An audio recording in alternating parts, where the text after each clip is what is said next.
And we're now inviting Godfrey Bloom to come up and speak, please, on digital currency, his speciality. Godfrey is absolutely fantastic. He has a wonderful sense of humour. He's a Yorkshireman and tells everybody how it is. I'm sure many of you come across Godfrey in his career as an MEP, but he does speak of a difficult subject in terms that even I understand. Godfrey, welcome from Yorkshire.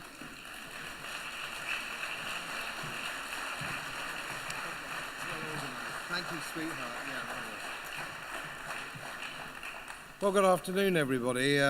Back in Wales again. We have our holiday in Wales every year, sometimes 2 holidays. Just like to ask you, does it ever rain in Wales? Does it ever rain? We have never had in 10 years any rain. And look at it outside again. We're off to the Gower Peninsula to have a week by the beach. Well, actually, now I'm on a book promoting tour. I told the taxman. So it's not a holiday, in case you run away with that impression. So, yeah, absolutely marvellous, and it's great to be here again. It's quite away from East Yorkshire as well, but it's always worth the trip. Now, I want to just talk to you about central bank digital currencies, and my job is to, if I can, make it understandable, because actually it's not that complicated if you take a little bit of time to just think it through. So, first of all, I thought I need to do is to just explain digital currencies, because we already have digital currency, don't we? We understand how that works. Well, let's just talk that one through for a moment. Let's say you go into the bank and you want to borrow £20,000 for an extension to your house, or a new car, or a boat, or something of that nature. And you're a good chap, you're a good customer. You want £20,000, and so what happens is the bank clerk, not even the manager these days, okays it because you've got enough ticks in your box. So you're a good credit risk. So there's no problem with your £20,000. But it's created digitally, and what does that mean? Electronically. It's magic money. It's magic money. It doesn't really exist. And so when you actually pay, let's say, the man who's going to build the extension to your house, you're credited, aren't you, with an account which says you've got that £20,000.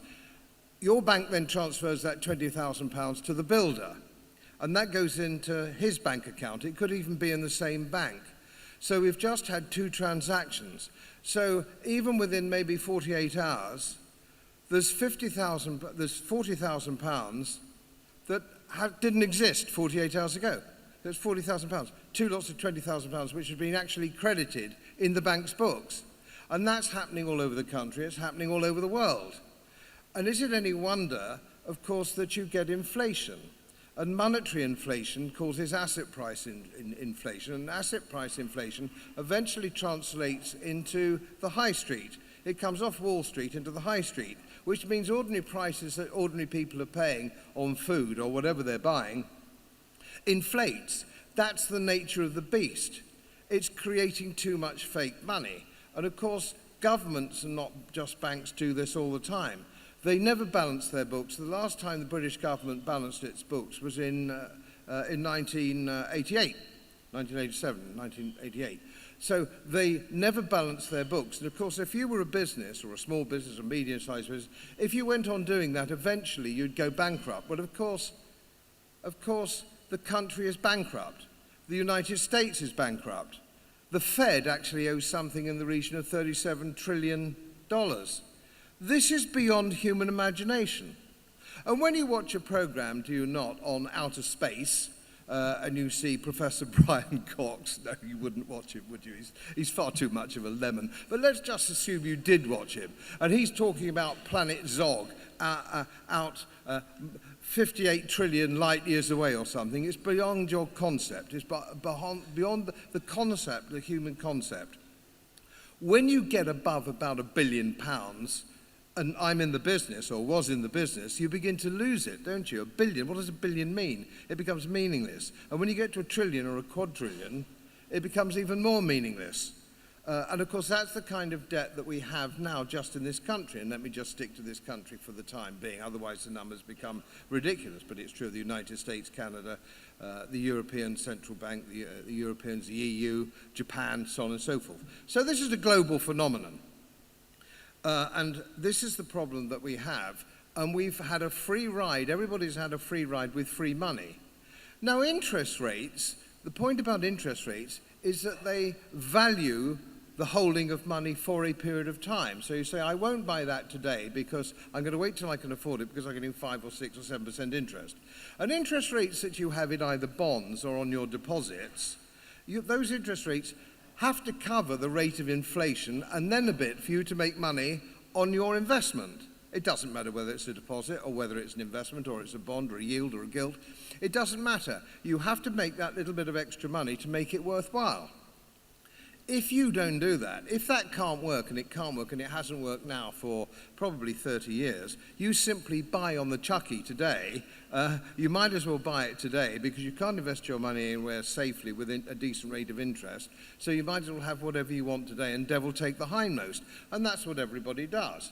And in my local towns, it seems I'm the only person in the world who doesn't drive a Range Rover. I seem to be the only person in the world without a £300,000 mortgage. You can't go on like this forever. You can't go on like this forever. So they have to come up with a new system. And that new system is digital currency. Let's see, a digital currency, but it's run by a central bank. Now, the central banks at the moment are what they call a lender of last resort. It's a lender of last resort. So when your bank, whether it's Lloyds Bank, Barclays Bank, HSBC, and of course, as we know from 2007, Northern Rock, they go on lending and lending money, creating money which they don't actually have. Eventually they go bust and there's a queue around the block wanting your money back. But of course the money isn't there, so the central bank steps in to cover the position. Well, of course, the central bank doesn't have any money either, does it? So what does the central bank do? They create it electronically as well. So they're at it. And they do it in order to save the situation, to save whoever is involved in it, and save the political administration at the time. But of course you say, isn't the Bank of England independent from the government?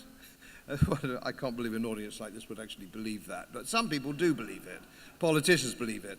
The editor of The Economist magazine believes it. He is a complete and total Lebanon, believe me. And The Economist has never been right about anything since I was born, and that was in 1949.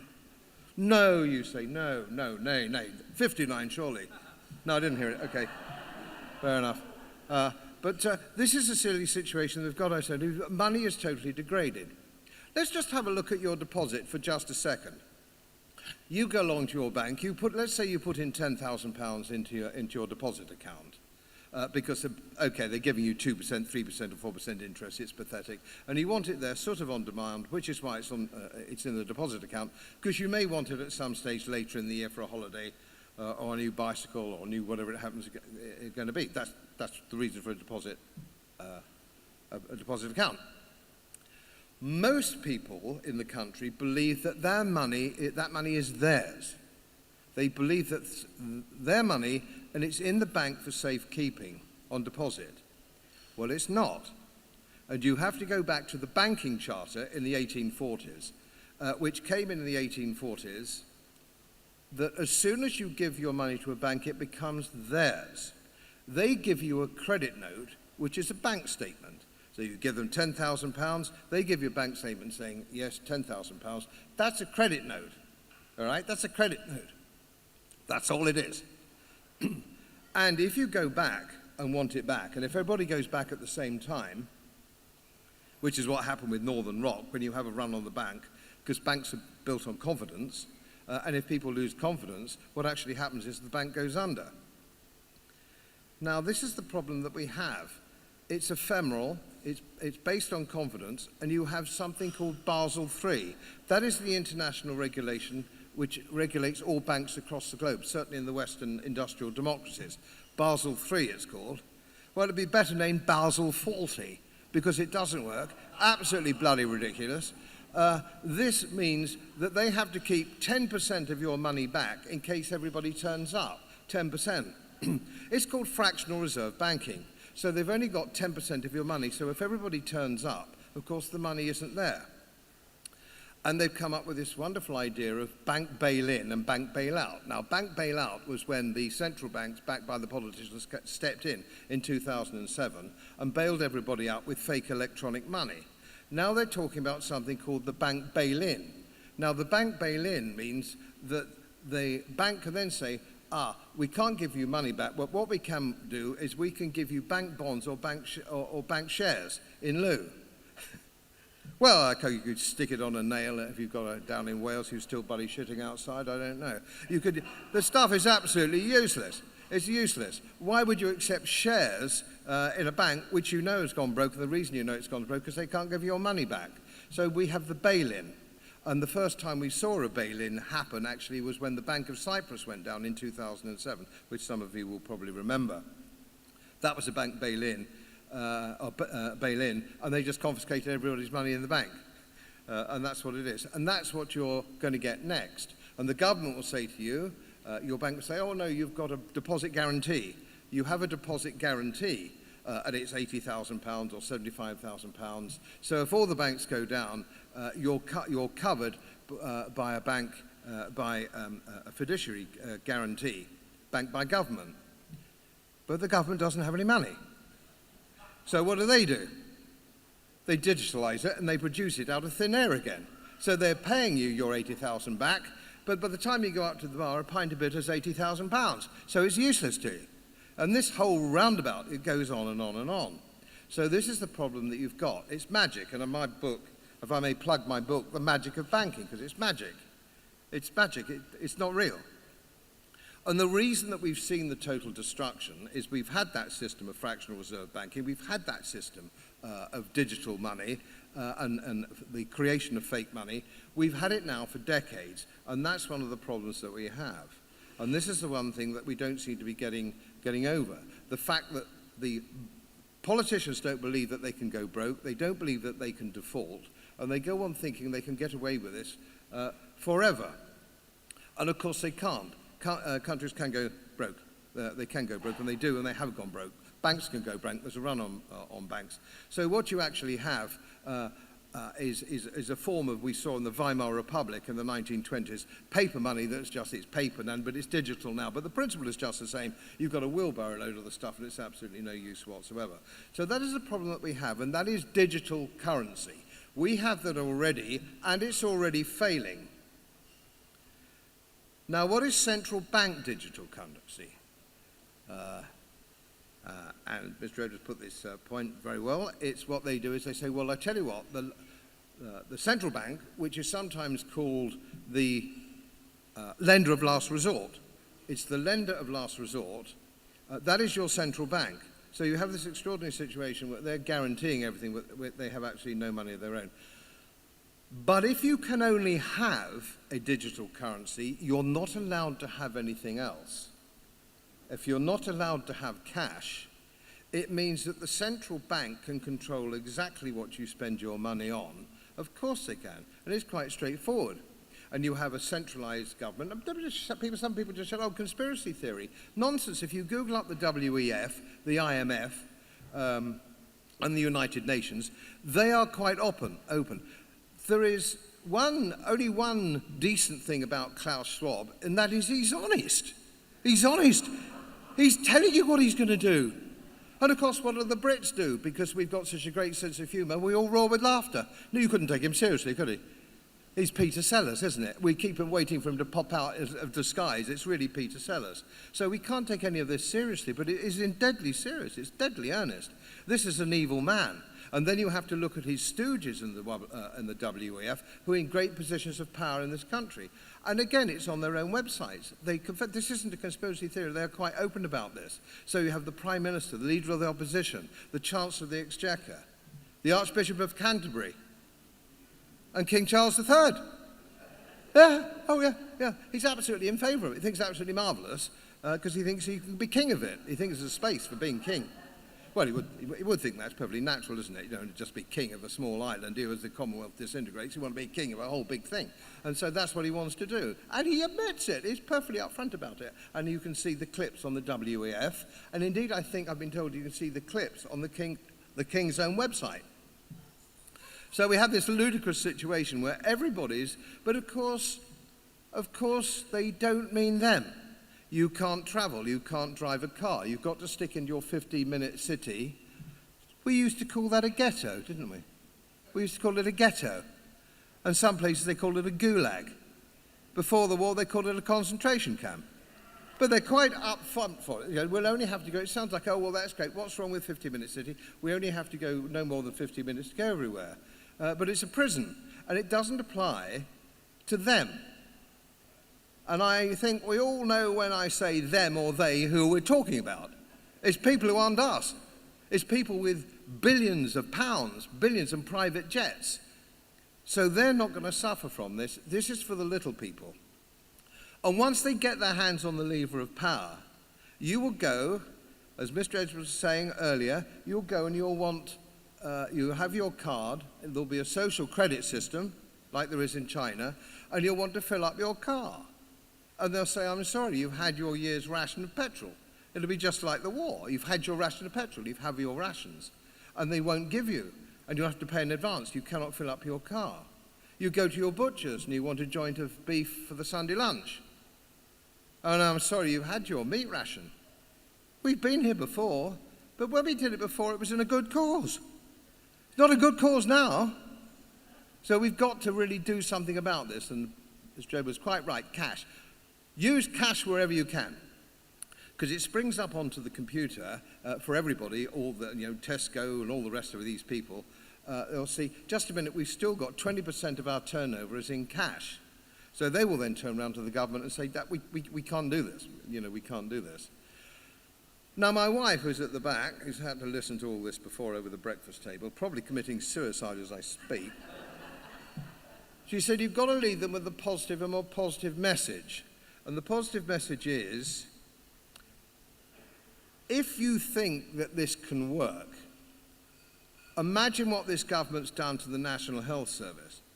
Imagine what it's done now to the army. Imagine what it's done to everything. Everything they do is a shambles.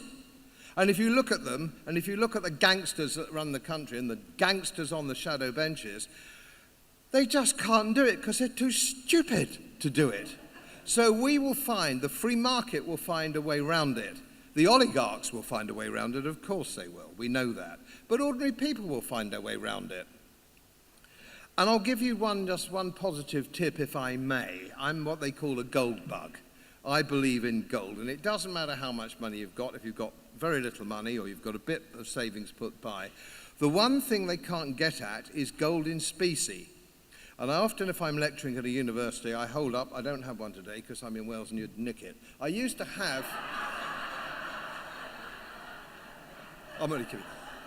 I used to have a 1905 gold sovereign. 1905, no particular reason 1905, it happened to be the one I showed the undergraduates. That would buy you bed and breakfast in a hotel in London, a good hotel in London, Paris, Berlin, New York, in 1905. Bed and breakfast, a decent hotel. Today, it would buy you exactly the same, because a gold sovereign's worth about 380, 390 quid. And in 100 years' time, it will buy exactly the same if you hold it in specie and there's no counterparty risk. Don't buy an ETF. Don't trust a bank that says, we've got your gold, Mike and Steve. Yeah, here's a chit for it. No. Put it in the tea caddy, or if you're really wealthy, put it in your dustbin, a big dustbin, secret dustbin. But hang on to it, make sure you've seen it, because it's global. It could be a Krugerrand, but it's much safer if it's a gold sovereign, because it's coin of the realm still. It's coin of the realm. So if you hold a gold sovereign or a half sovereign, and you need something done, and it needs to be outside a government-controlled system, people will do it for a sovereign. Today, it's 350 quid, and I've just got somebody who's doing a wee job for me or something. I'm giving him 2 sovereigns because the bill's about 600 or 700 quid, and he's very happy to get a couple of sovereigns in his pocket, fine. Because he knows it won't be degraded. It's not at a bank that's going to go bust any minute, and they are. I forgot to mention in 2007, when everything went down, they didn't change a single piece of legislation. They didn't change a thing. We've got the same system now as we had in 2007. So don't think they've done anything about it, because they haven't. There's one more final thing is, you've got to have a little think about, if it's a central bank digital currency, what's going to happen to all the bankers in the City of London and Wall Street? They've just been cut out of the deal. Cutting Wall Street and the City of London out of the deal is a very difficult thing to do. And I can tell you that Hunt and Andrew Bailey haven't got the wit to do it. So we keep fighting. Thank you.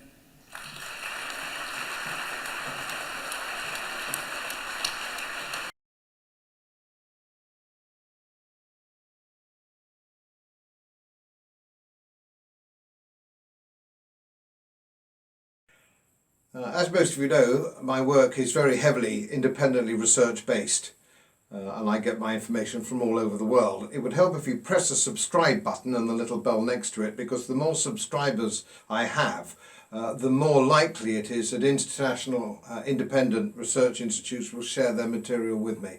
It's most helpful, and then of course I'll automatically share it with you. So, surprise, won't cost you anything. Thank you very much.